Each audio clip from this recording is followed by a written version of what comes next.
I'm standing across the yard watching my brother Leo hold court in his rented lawn chair like some kind of birthday king. 32 years old today, and he's never worked an honest week in his life. The string lights we hung this afternoon cast everyone in a warm glow that feels like a total lie. Barbecue smoke mixes with the burning wood in the fire pit, and about 20 of our extended relatives are laughing way too hard at something Leo just said. My wine glass stops halfway to my lips when I see Zoe. She's 11, my entire world, and she's walking toward Leo with a wrapped box clutched in her trembling hands. I know exactly what's in that box. I've watched her work on it for 6 months, hiding out in her room after homework, fabric paint staining her fingers, and sometimes the carpet, which I pretended not to see. She wouldn't let me see the finished product, said it had to be a surprise for Uncle Leo.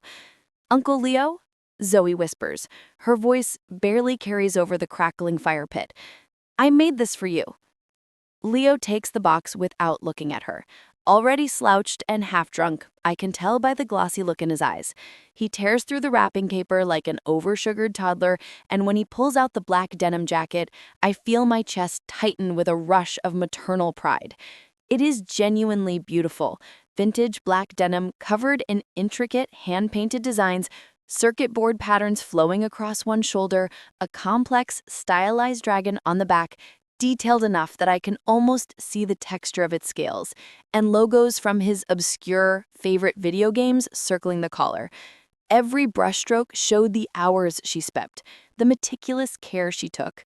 Leo holds it up for maybe 3 seconds. What is this cheap junk? His sneer cuts through the soft evening air. Did you get this at a thrift store? The yard goes completely quiet. Even the fire seems to stop crackling. I painted it, Zoe says, her voice cracking. It took me. Leo throws the jacket. It sails through the air in a perfect arc, and I'm already moving before it lands directly in the fire pit.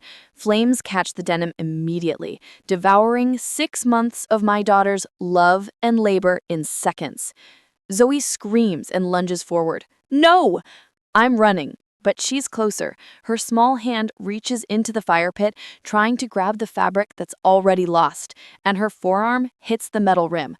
The sound of her flesh sizzling makes my stomach turn instantly. She pulls back, cradling her arm, and the nauseating smell of burned skin reaches me. God, always so dramatic, Leo mutters, rolling his eyes from his chair. I reach Zoe and drop to my knees beside her. The burn on her inner forearm is already blistering, an angry, wet red patch that's absolutely going to scar. She's sobbing, not just from the pain, but from watching her beautiful creation turn to ash. Zoe, stop making a scene. My mother, Carol's voice. Dear Carol, master of the guilt trip, walking over with my father, Dennis, trailing behind her. It's your uncle's birthday. I look up at them.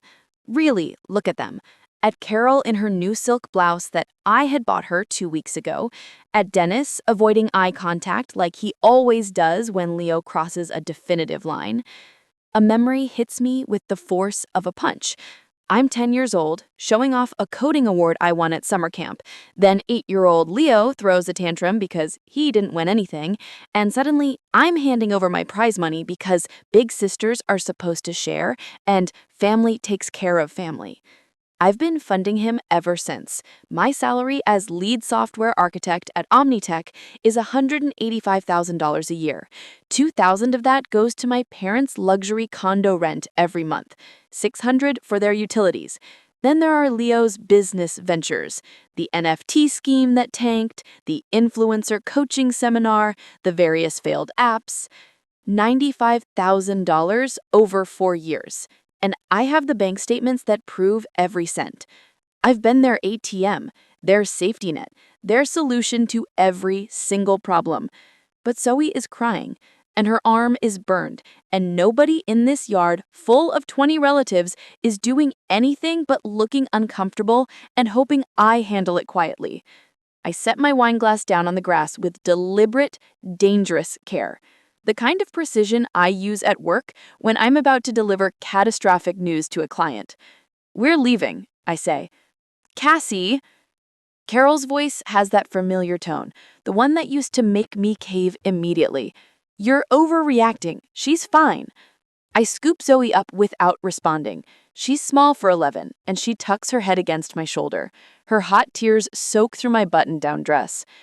"Cassie!" My father finally speaks. "Don't embarrass us like this." I look up at him, at all of them. 20 relatives who just watched a grown man physically throw a child's gift into a fire and didn't lift a finger. My keys are in my pocket. I dig them out with one hand while holding Zoe with the other. "Mom, it hurts." "I know, baby." We're going to the hospital. Leo laughs from his lawn chair, a truly disgusting rolling laugh. She barely touched it. Stop being so sensitive. Something inside me that's been bending and accommodating for 38 years finally snaps. Not with a dramatic, visible crack, but with a quiet, definitive click. Like the safety lock engaging on a heavy steel vault door. I don't say another word. Not to Leo, not to Carol, not to anyone. I walk across the yard with Zoe in my arms, and the only sound is my car keys jangling and my daughter's soft, ragged sobs. Behind me, Carol calls out something about me ruining the party, about being selfish, about disappointing the family like I always do. I open the back door of my Honda CR-V and help Zoe inside. Her burned arm needs to be elevated. I grab a sweater from the front seat and gently wrap it around her shoulders. "We're okay," I tell her, rubbing her uninjured hand. "We're going to be okay." When I back out of the driveway, I see them all standing there in the sickening glow of the string lights. My mother with her arms crossed, my father looking at his shoes. Leo, already reaching for another beer. 20 relatives watching me leave, and not a single one follows. At the hospital, the emergency room fluorescent lights are cruel. They show every detail I don't want to see. The blotchy redness of Zoe's face from crying, the angry, wet burn wrapped around her forearm, the dried tears on my shirt collar where she pressed her face against me in the car. Dr. Nelson is maybe 50, gray at the temples, and he's examining Zoe's arm with the kind of careful, silent attention that makes my throat tight. His fingers are gentle as he measures the injury. "Second degree," he says. The blistering extends 4 inches along her inner forearm. "How did this happen?" He's looking at me now, not Zoe.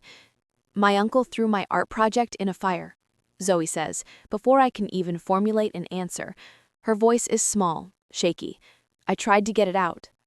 Dr. Nelson's jaw tightens slightly. He sets down his measuring tape and pulls up a stool, sitting so he's eye level with both of us. "I need to explain something," he says. His tone is serious, the kind doctors use when delivering news, not just a diagnosis. When a child is injured due to reckless adult behavior, I'm what's called a mandatory reporter. That means I'm required by law to contact the authorities. My stomach drops, cold and hard. The authorities? Child Protective Services. And the police. He looks at Zoe, then back at me. "I will make the calls. They'll want to speak with you both." Zoe's good hand finds mine and grips tight. "My uncle didn't mean to hurt me," she whispers. "Intent doesn't matter," Dr. Nelson says gently.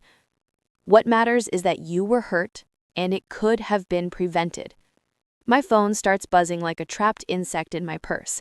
I pull it out, and the screen lights up with notifications. 14 missed calls, 23 text messages, all from the same group chat. Hayes family. I open the text because I can't help myself, that old toxic impulse kicking in. "Mom, where did you take Zoe? We need to talk about this." "Dad, Cassie, answer your phone." "Leo, you're being ridiculous." "Mom, you embarrassed us in front of everyone." "Leo, it was a joke. She's fine." "Dad, call us back now." The messages keep pouring in, filling the screen. I scroll through them while Dr. Nelson works on Zoe's arm, applying some kind of silver gel that makes her wince. Then I see the one from my father that makes everything crystallize, turning all the fog of the last 38 years into sharp, cold clarity. "Dad, you're embarrassing this family. Get back here and apologize to your brother." Apologize. To Leo, for taking my burned daughter to the hospital. I stare at those words until they blur. Zoe's uninjured hand is still holding mine, small and trusting, and something fundamental shifts in my chest again. Not the quick snap, but a quiet, powerful rotation. This is me finally seeing them clearly after 38 years of manufactured fog. Dr. Nelson is explaining wound care, saying something about keeping it dry and watching for infection, but I'm opening my banking app. My fingers know the password by muscle memory. I navigate to transaction history and start scrolling. 4 years of transfers line up on the screen like exhibits at a crime scene. Leo's NFT investment, $25,000. Transferred in 2 installments last spring. The entire project dissolved after 3 months. Leo's coaching seminar, $10,000. He promised me triple returns. I never saw a penny back. Leo's app development seed fund, $20,000 for equipment and permits. It lasted 5 weeks before he got bored. Then there are my parents, $2,600 every month, like clockwork. $2,000 for rent, $600 for utilities. But I remember Carol posting photos from that Caribbean cruise in December. I remember Dennis buying a new golf cart in July. $95,000. The number sits on my screen, undeniable, a mountain of wasted opportunities. I screenshot everything, every transaction, every date, every amount. My finger moves automatically, saving each image to my photo library, then forwarding them all to my personal, secure email, the one nobody in the family knows about. Dr. Nelson is wrapping Zoe's arm now, pristine white gauze circling the burned skin. I open the Hayes family group chat and attach 2 specific screenshots. My last pay stub showing my salary at Omnitech and a calculation I've been avoiding for years. Rent payments, utility payments, failed business ventures. Every dollar listed with dates. My thumbs hover over the keyboard. I type, "The police are on their way. The ATM is closed. You are on your own. Send." I watch the blue check marks appear, showing everyone has read it. Then I scroll up through 4 years of messages. Every guilt trip, every manipulation, every time they made me feel like I owed them something. I mute the chat. Then I block Carol's number, Dennis's number, Leo's number. The phone stops buzzing. "Mom?" Zoe looks at me with wide, worried eyes. "What did you do?" Something I should have done a long, long time ago. My voice sounds steadier than I feel. There's a knock on the exam room door. A woman in slacks and a blazer steps in, holding a tablet. Behind her is a uniformed police officer, young enough to be my nephew, with kind, concerned eyes and a notebook. "Miss Hayes? I'm Sandra, from Child Protective Services. This is Officer Johnson. We need to ask you some questions about tonight." I stand up, still holding Zoe's hand. "I'll tell you everything," I say. And I do. The birthday party, the handmade jacket, Leo throwing it into the fire, Zoe lunging after it, the burn, the family telling me I was overreacting. Every detail spills out in perfect chronological order, the way I'd organized data at work. Officer Johnson writes it all down.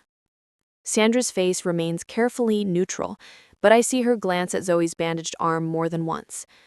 "We'll need to speak with your brother and your parents," Officer Johnson says. "Good luck with that."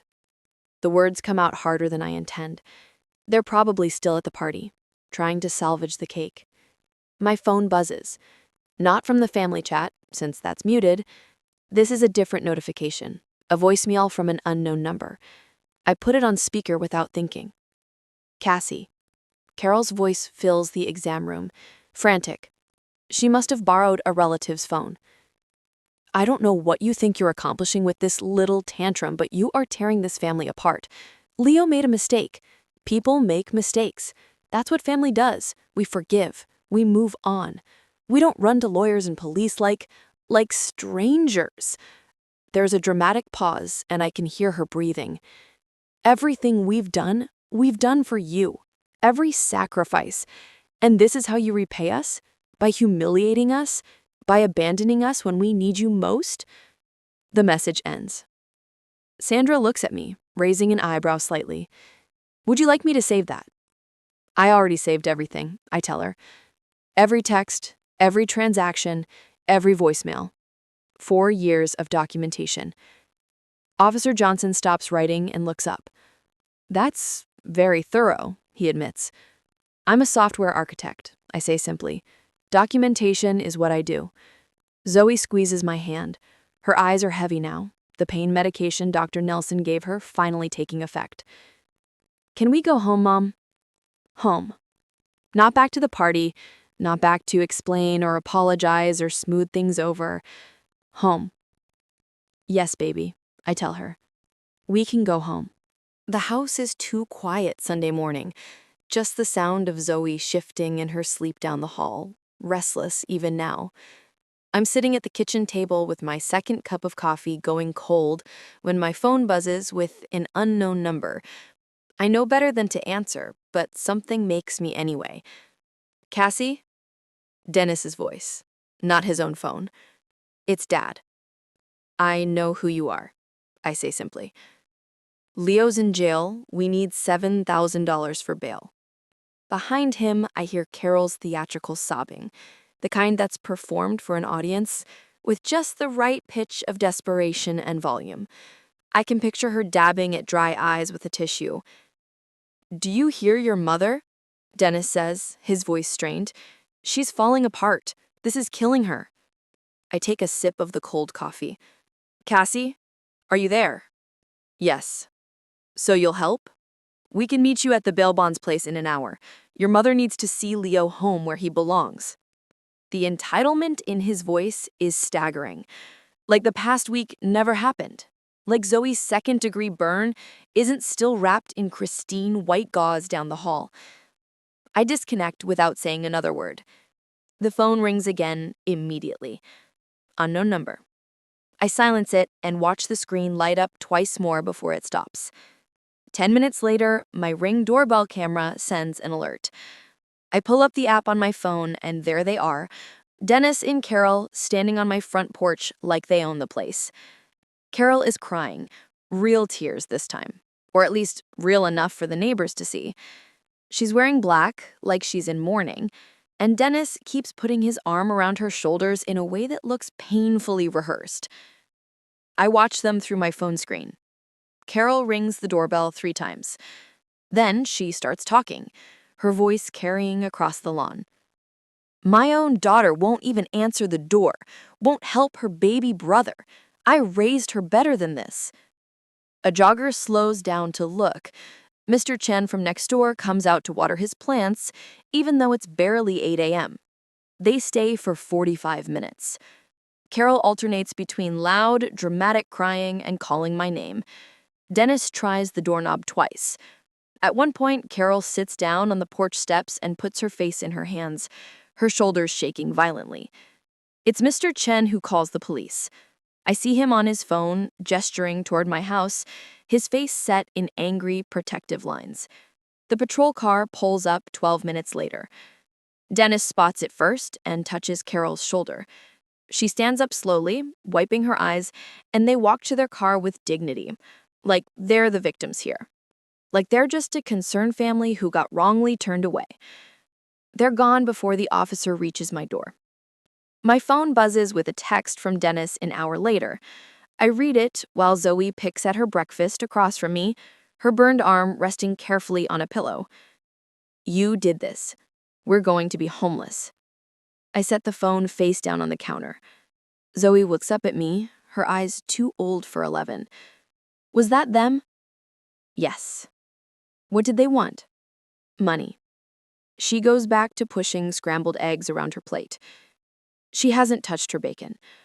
When I reach over to light the stove to heat up some tea, she flinches at the click of the ignition. The eggs go into the trash.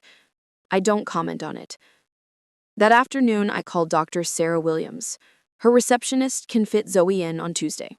I take the appointment and add it to my calendar with the same efficiency I use for work meetings. Tuesday evening, Zoe comes out of her first therapy session with red, puffy eyes. Dr. Williams walks her to the waiting room and gives me a look that says everything without words. Same time next week, Dr. Williams says gently, In the car, Zoe stares out the window. We're halfway home when she finally speaks. Did I do something wrong?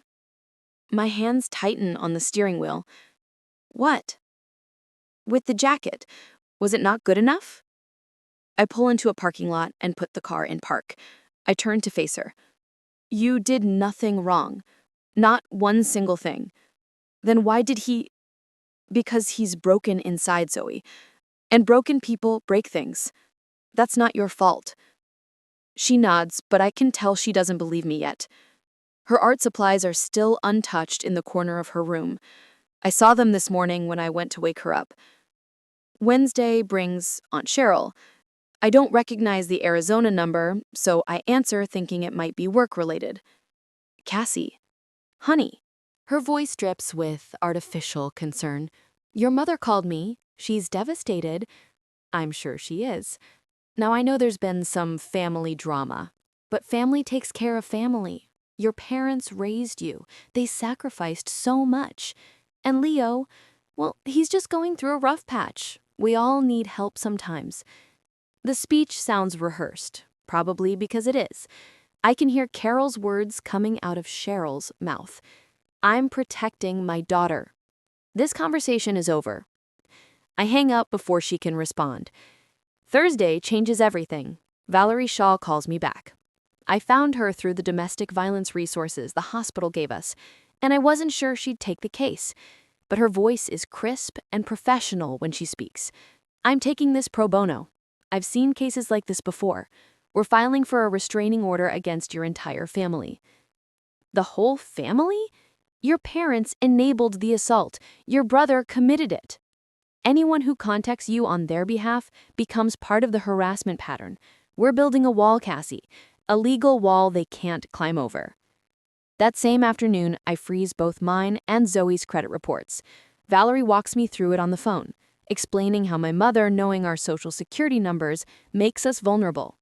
Identity theft is common in these situations, she says. Financial abuse doesn't stop just because you cut off access. The security system gets installed Friday morning. Cameras at every entrance, motion sensors, a panic button by my bed.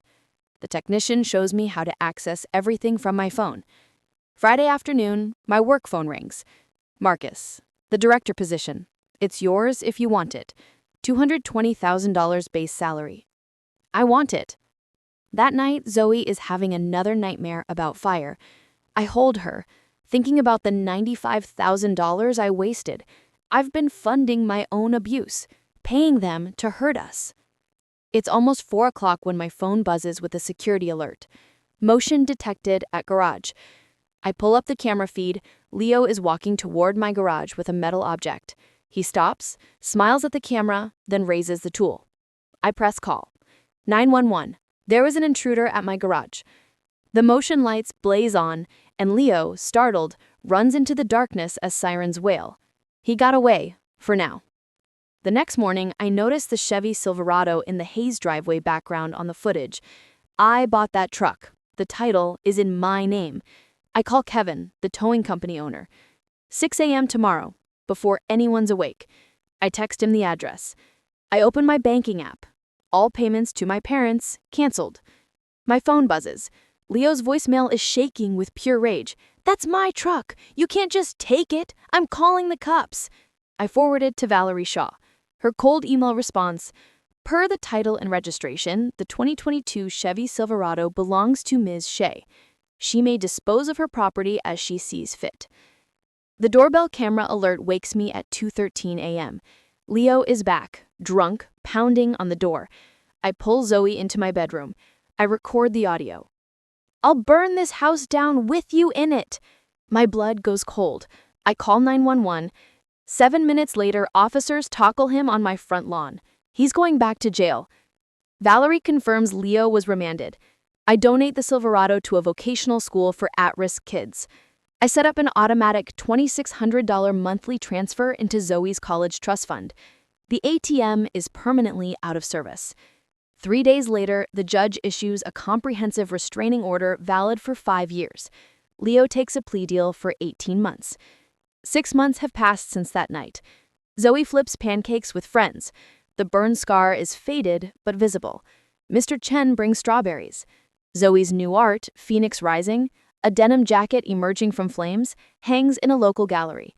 My phone buzzes. State Correctional Facility. Collect call. Leo. I showed the screen to Zoe.